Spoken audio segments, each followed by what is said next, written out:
Welcome to OWAD. I'm Sophia, piloting to the Universe of Chinese. Let's keep exploring equestrian character. And yesterday we talked about Tong copper. Naturally, today is iron. And of course, horses, equestrian age is about horse technology that bring us mobility, transportation, and into war. And when we were into war, um, iron, the use of iron as weaponry, as defense, as armory, was widely like that was the war technology back then. Okay, so 铁, you can see how important that is, even more so than currency. Copper, we have copper made into coins, but iron made into weapons. So you see, simplified is a lot simple than traditional Chinese and 2000 years ago. So this almost the same. And this gives us most information because it kept the original shape of what that is. Left side, again, is the gold nugget symbol. And generally, we use this icon to extend that across category, everything that's metal, not just gold, even if it's by itself, without context, we will point it to gold, this particular type of metal, but it can be generalized into metal. Okay, we have this gathering, right? Triangle as gathering. We have the ground level. We have the stick sticking underground to reach to this supposedly some metal mines underground there.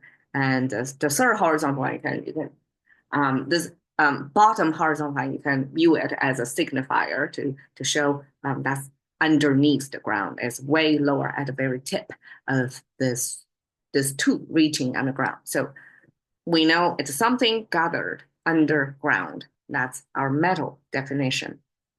At the right side is 智. This is a character, I don't use it in everyday Chinese at all. It's complicated, and it's no longer in use because it was a particular thing that was not easily transferable. This particular thing actually means a country, or I guess in today's country concept, we have China as like a unified country, but ancient times throughout history, there are different maps, right? And then this was a region, I guess. Ancient times is a mythical region that's only existed recorded in our fictional book, 山海经, mountain ocean poetry, something like that. So in this Shanghai somebody recorded folklores about the world, about somebody's travel, somebody's observations of the world that you normally the language users don't get to see. So it's kind of folklore collection. And 智 was a country or region recorded in there that's located on the east side relative to some other country that's known or some other region that's known. And then from the character itself, you can see we have weaponry here. This pointy thing is ancient weaponry symbol.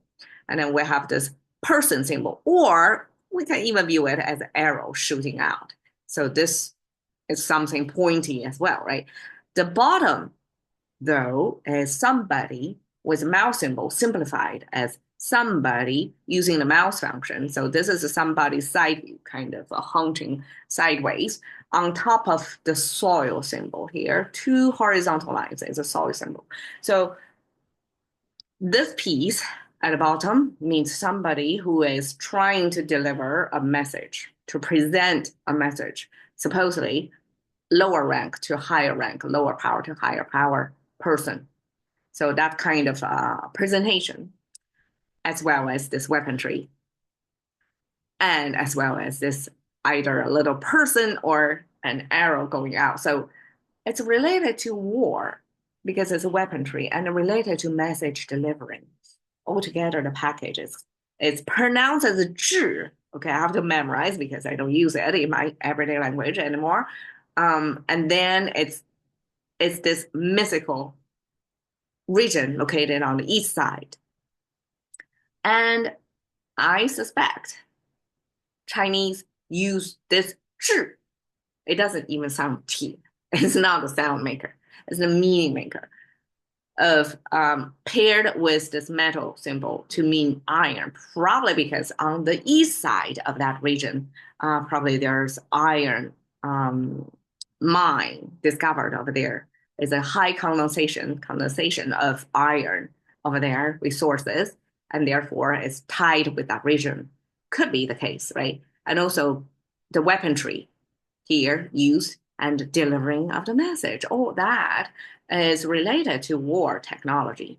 So war technology and this east side of the region, supposedly rich with iron mines together for like crystallized into the iron icon. And in today's simplified Chinese, all that is lost.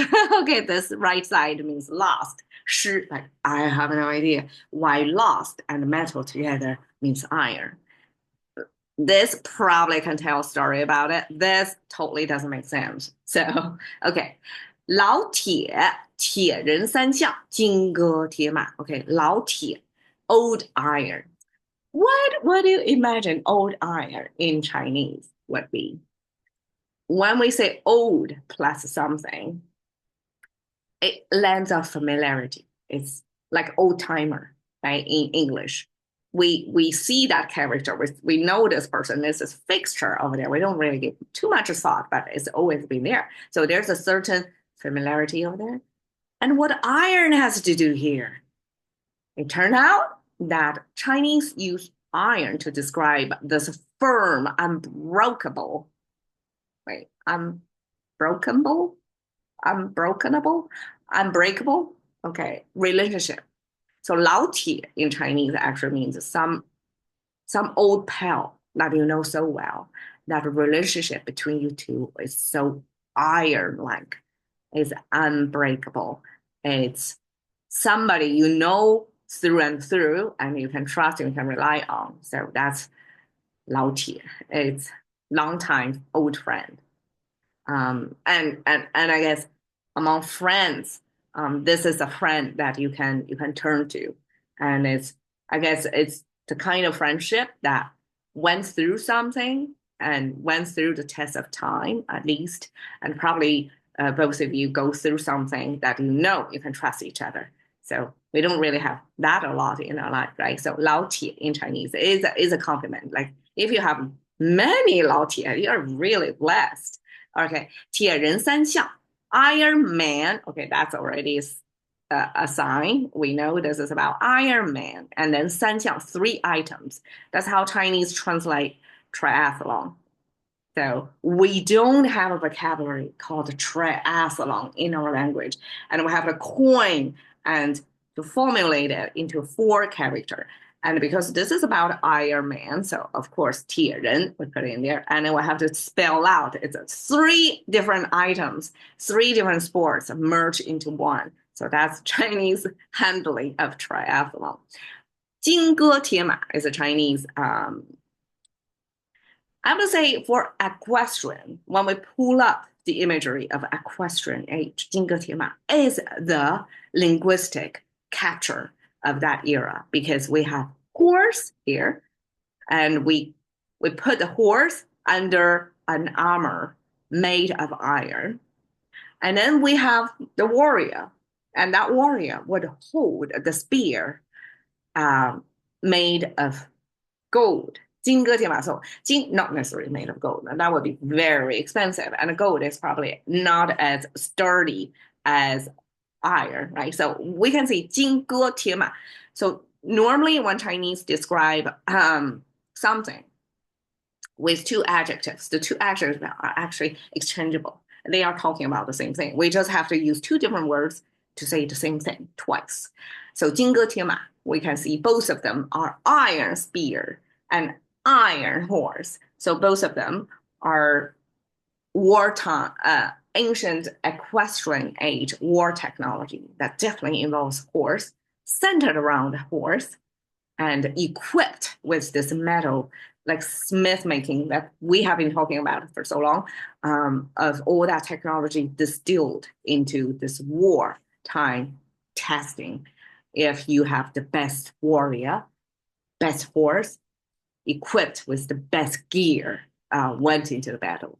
So here is the imagery that I found online. I'm very happy to find this imagery of this warrior, that's in this battlefield. You can see through the color, through the motion, this intensity and this arrow throating, like a shooting toward this supposedly a general or warrior. And you can see he got a whole bucket of arrow as well. So apparently arrow is the long projectile, long distance projectile. And when it's near person, he has this sword to fight. So they're, you know, different weaponries, all mastery of that, and went through the wartime. And we can see in the background another horse imagery that's already fallen. And you can imagine the warrior on there probably was the former rivalry of this warrior. And this is, the imagery that cast into this iron, this 金戈铁马 era of this horse-based battle technology back then in equestrian age. Thank you for your time. See you another